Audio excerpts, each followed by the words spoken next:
വിശദമായ ചർച്ചകൾ നടത്തി.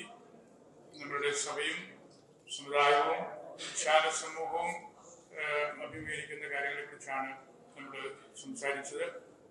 നമുക്ക് അത്യന്തികമായിട്ട് ഒരുമയാണ് വേണ്ടത്. പരിശുദ്ധ ബസേലിയസ് ഊന്നൽ കൊടുത്ത് സംസാരിക്കുന്നവരാണ്. ഞങ്ങൾക്ക് പുറം ലോകത്തോട് പറയാനുള്ളതും അത്തരത്തിലുള്ള കാര്യമാണ്. ഈ ഭാരതത്തിൻ്റെ വിശാലമായ പൈതൃകം, അതിൻ്റെ പുണ്യപരമായ വഴികൾ, അതെല്ലാം ഉൾക്കൊണ്ടുകൊണ്ട് ഞങ്ങൾ എല്ലാ മേഖലകളിലും പ്രവർത്തിക്കുന്നുണ്ട്. പണ്ഡിതനായ ക്ലാസിക്കൻ പറയുമായിരുന്നു, നമ്മളുടെ ഐഡന്റിറ്റി എന്ന് പറയുന്നത് ഈ രാജ്യത്തോട് ബന്ധപ്പെട്ട് നിൽക്കുന്ന കാര്യങ്ങളിലാണ്. Indian in culture, oriental in worship and Christian in faith.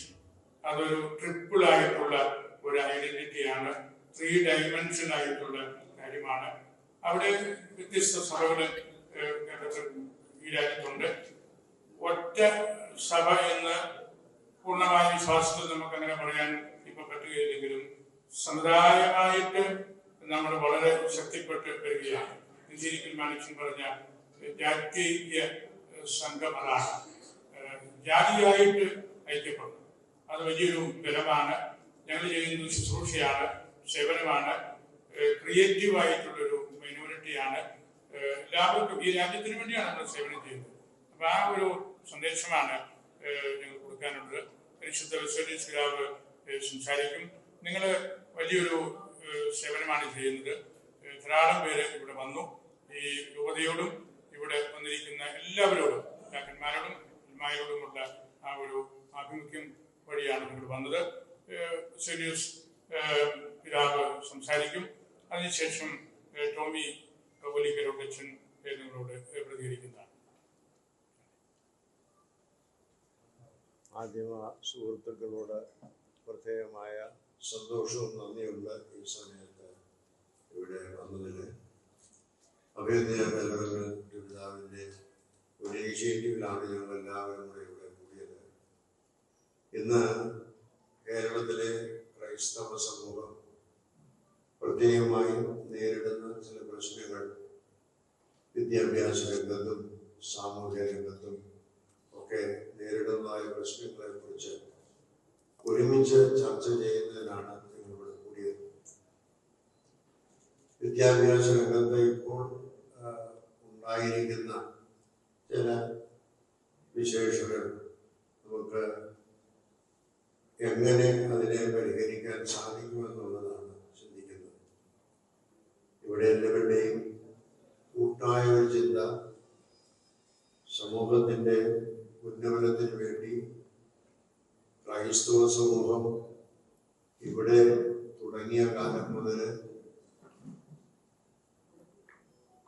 ദേശീയ ഉന്നമനത്തിന് വേണ്ടി ആതുര സേവന രംഗത്തും വിദ്യാഭ്യാസ രംഗത്തും സാമൂഹ്യ സേവന രംഗത്തും വളരെ നിർണായകമായ പങ്ക് വഹിച്ചിട്ടുള്ളവരാണ്.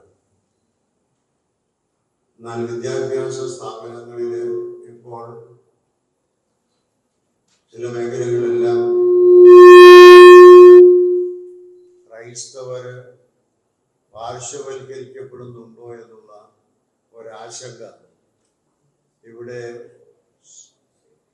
വന്ന എല്ലാ പിതാക്കന്മാരും ക്രിസ്തീയ നേതാക്കന്മാരും പ്രകടിപ്പിക്കുകയുണ്ടായി. പ്രത്യേകിച്ച് ഭിന്നശേഷി സംവരണം, അതിനുകൊണ്ടുണ്ടാകുന്നതായ പ്രശ്നങ്ങൾ ഇന്ന് ക്രൈസ്തവ മേഖലകളിൽ, വിദ്യാഭ്യാസ മേഖലകളിൽ വളരെയധികം പ്രശ്നങ്ങൾ സൃഷ്ടിച്ചിരിക്കുകയാണ്. എന്നാൽ അതിന് ഒരു പരിഹാരം സുപ്രീം കോടതിയിൽ നിന്ന് NSS എന്ന് പറയുന്ന സംഘടനയ്ക്ക് ലഭിച്ചിട്ടുണ്ട്. ആ ഒരു റിസർവേഷന്റെ വിധി ക്രൈസ്തവ സഭയ്ക്കും ബാധകമായിട്ടുള്ളതാണ് എന്ന് ഉത്തരവിറക്കുവാനായിട്ട് ഇവിടുത്തെ ഭരണാധികാരികൾക്ക് മടിക്കേണ്ട ആവശ്യമില്ല. അതിനെതിരായിട്ട് ഏതെങ്കിലും ഒരു സംഘടനയോ മറ്റുള്ളവരോ ഗവൺമെന്റിന്റെ മേൽ യാതൊരു എതിർപ്പുണ്ടാക്കുമെന്നും ഞങ്ങൾ വിചാരിക്കുന്നില്ല. എന്നാൽ അത് ചെയ്യാതെ ക്രൈസ്തവ സഭകളും സുപ്രീം കോടതിയിൽ പോയി വിധി സമ്പാദിക്കണമെന്ന് പറയുന്നത് അത് ക്രൈസ്തവ സഭകളെ അവർ ചെയ്തിരിക്കുന്ന സേവനങ്ങള് ചെയ്തുകൊണ്ടിരിക്കുന്ന സേവനങ്ങള് ഒരുപക്ഷെ പരിഗണിക്കാതെ പോകുന്ന ഒരു അവസ്ഥയായിട്ടാണ് ഞങ്ങൾ മനസ്സിലാക്കുന്നത്. അതുകൊണ്ട് തന്നെ ക്രൈസ്തവ സമൂഹം എല്ലാ മേഖലകളിലും വിദ്യാഭ്യാസ രംഗത്തും അതുപോലെ തന്നെ സാമൂഹ്യ സേവന രംഗത്തും ഒരുമിച്ച് നിന്ന് ക്രൈസ്തവ സാക്ഷ്യം നിർവഹിക്കണമെന്നുള്ളതായ ഒരു ആശയമാണ് എല്ലാവരിൽ നിന്നും ഉണ്ടായത്. അത്തരത്തിൽ ക്രൈസ്തവരെ പ്രത്യേകമായി ബാധിക്കുന്നതായ പ്രശ്നങ്ങളിൽ ക്രൈസ്തവ സമൂഹം ഒരുമിച്ച് നിന്ന് അതിൻ്റെ അനീതിയുണ്ടെങ്കിൽ അത് പരിഹരിക്കപ്പെടുവാൻ, നീതി നിഷേധമുണ്ടെങ്കിൽ അത് പരിഹരിക്കപ്പെടുവാൻ ഒരുമിച്ച് ശ്രമിക്കണം, കൂട്ടായി ശ്രമിക്കണം എന്നുള്ള ഒരു തീരുമാനമാണ് ഇവിടെ ഉണ്ടായിട്ടുള്ളത്. അത്തരത്തിൽ മുന്നോട്ട് പോകുവാനും കേരളത്തിലെ ക്രൈസ്തവർ ഒരുമിച്ച് അവരുടെ സാക്ഷ്യം തുടർന്നു കൊണ്ടുപോകാനും അത് ഇന്ന് നടത്തുന്നത് പോലെ തന്നെ ഒട്ടും പുറകോട്ടല്ലാതെ മുന്നോട്ട് പോകുവാനും കൂടുതൽ സാക്ഷ്യത്തോടുകൂടെ ജീവിക്കുവാനും ഉള്ള പ്രതിജ്ഞ എടുക്കുവാനായിട്ടാണ് ഞങ്ങളിവിടെ കൂട്ടായി തീരുമാനിച്ചത്. അതനുസരിച്ച് ഏതെല്ലാം മേഖലകളിൽ ഒരുമിച്ച് ചേരാം, പ്രവർത്തിക്കാമെന്നുള്ളത് ഇനിയും തുടർന്നുള്ളതായ സന്ദർഭങ്ങളിൽ വീണ്ടും ഒരുമിച്ച് കൂടി ആലോചിക്കുവാൻ ഇടയാവും. എന്തായിരുന്നാലും ക്രൈസ്തവ സമൂഹങ്ങൾ നടത്തുന്നതായ എല്ലാ പ്രസ്ഥാനങ്ങളും ഈ രാജ്യത്തിൻ്റെ ഉന്നമനത്തിന് വേണ്ടിയാണ് ഇന്നുവരെ പ്രവർത്തിച്ചിട്ടുള്ളത്. അതിൽ ഞങ്ങൾക്ക് അഭിമാനമുണ്ട്. അതോടൊപ്പം തന്നെ അത് യാഥാർത്ഥ്യമായി മറ്റുള്ളവരും മനസ്സിലാക്കുവാൻ വേണ്ടതായ നടപടികൾ സ്വീകരിക്കണമെന്നുള്ളതാണ് ഇവിടെ ഉണ്ടായ ഒരു ആശയം. അത് നിങ്ങളോട് പങ്കുവയ്ക്കുക.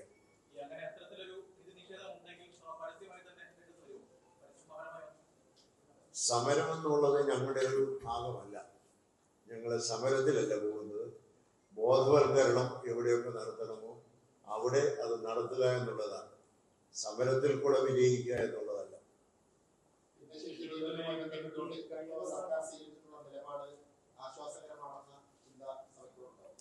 ആശ്വാസകരമാകുന്നുള്ള നിലപാട് സഭയ്ക്കില്ല.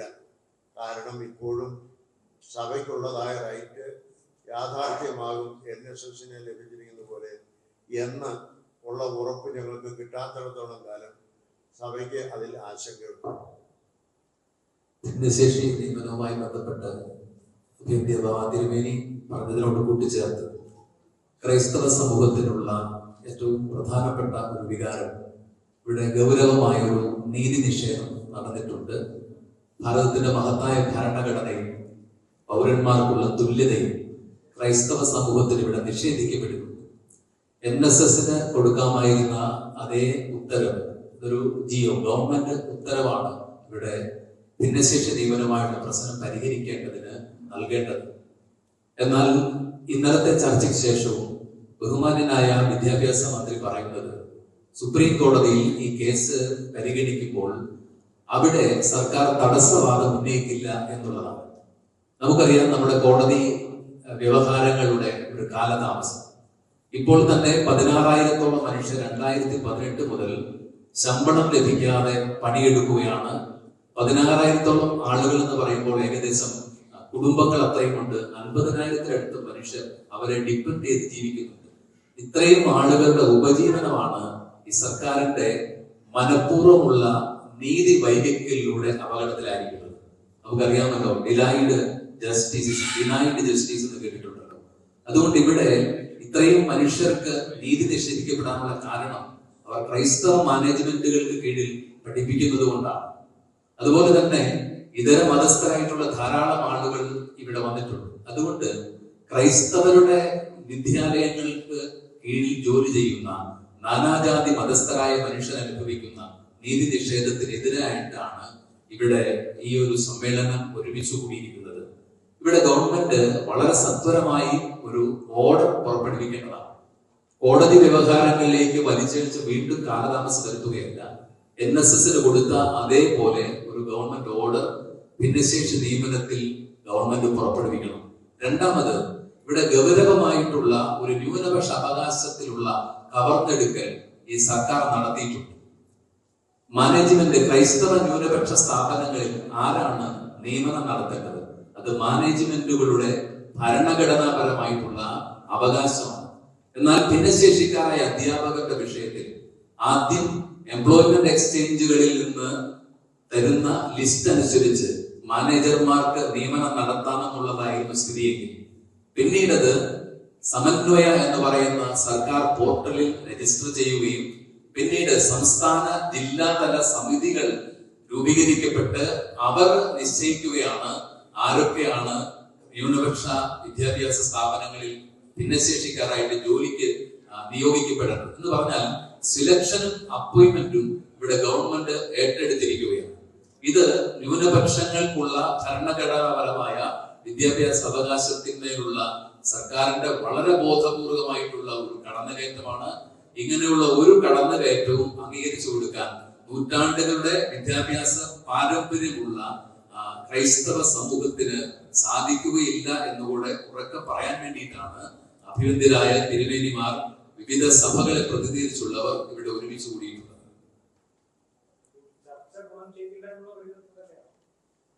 ചർച്ച ഗുണം ചെയ്തിട്ടില്ല എന്നുള്ളതല്ല, അത് ഒരു ഓർഡറായി ഗവൺമെന്റ് ഓർഡറായിട്ട് പുറത്തിറങ്ങുന്നില്ലെങ്കിൽ അത് വീണ്ടും നിയമവ്യവഹാരങ്ങളുടെ നൂലാമാലയിലും കാലതാമസത്തിലേക്കുമാണ് അത് നയിക്കപ്പെടുന്നത്. അപ്പോൾ അത് ഒഴിവാക്കാനുള്ള ഒരു സത്വര നടപടി ഗവൺമെന്റിന്റെ ഭാഗത്ത് ഉണ്ടാവണമെന്നുള്ളതാണ് ഇവിടെ ഉയരുന്ന പ്രധാനപ്പെട്ട ആവശ്യം.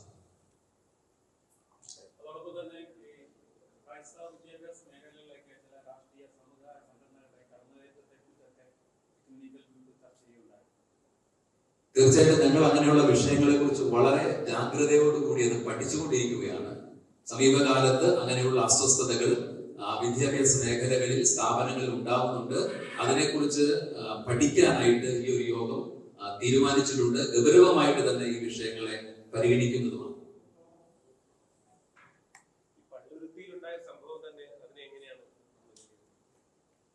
ഈ വിഷയം മുൻപ് പറഞ്ഞ മറുപടി തന്നെയാണ്.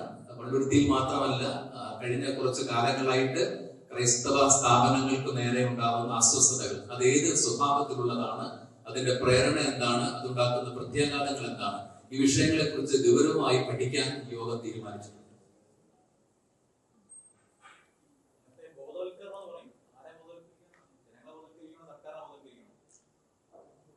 ബോധ്യപ്പെടുത്തുക എന്നുള്ളതാണ് ബോധവൽക്കരണം എന്ന് ഉദ്ദേശിക്കുന്നത്.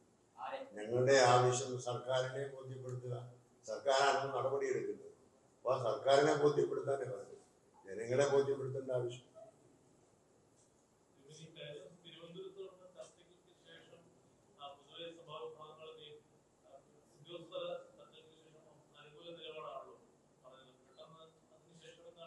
അത് സ്വാഗതാർഹമാണ്. അത്തരത്തിലുള്ള സമീപനം ശരിയാണ്. പക്ഷെ അത് ഇംപ്ലിമെന്റ് ചെയ്ത് കിട്ടണമെന്നുള്ളത് നമ്മൾ പറയും. അത് ഇംപ്ലിമെന്റ് ചെയ്ത് കിട്ടാനായിട്ട് ഇനി കോടതിയിൽ പോയി വർഷങ്ങളോളം കോടതി കയറി ഇറങ്ങി വന്നിട്ട് ചെയ്യുമ്പോൾ ഇവിടെ ഇപ്പോൾ അനേകം കുടുംബങ്ങളിലുള്ളതായ ആളുകൾക്ക് ശമ്പളം കിട്ടാതെ അവർ വലയുന്നത് സാധാരണ ഉള്ളതായ അധ്യാപകർക്ക് ഈ ഒരൊറ്റ പ്രശ്നത്തിലാണ്. എത്രയോ വർഷങ്ങളായി അവർക്ക് പൈസ കിട്ടാതെ അവർ വലയുന്നു. അത് ഇനിയും കുറേ വർഷങ്ങളൂടെ പോയി കഴിഞ്ഞാൽ പല കുടുംബങ്ങളിലും അത് വളരെയധികം പ്രശ്നങ്ങൾ സൃഷ്ടിക്കും. അതുകൊണ്ടാണ് സത്വരമായ നടപടി ഉണ്ടാവണമെന്ന് പറയുന്നത്. ഗവൺമെന്റിന്റെ വാഗ്ദാനത്തിന് ഞങ്ങൾക്ക് സന്തോഷമുണ്ട്. പക്ഷേ അത് ഉടൻ അതിനാവശ്യമായ നടപടി എത്രയും വേഗം ഉണ്ടാകും.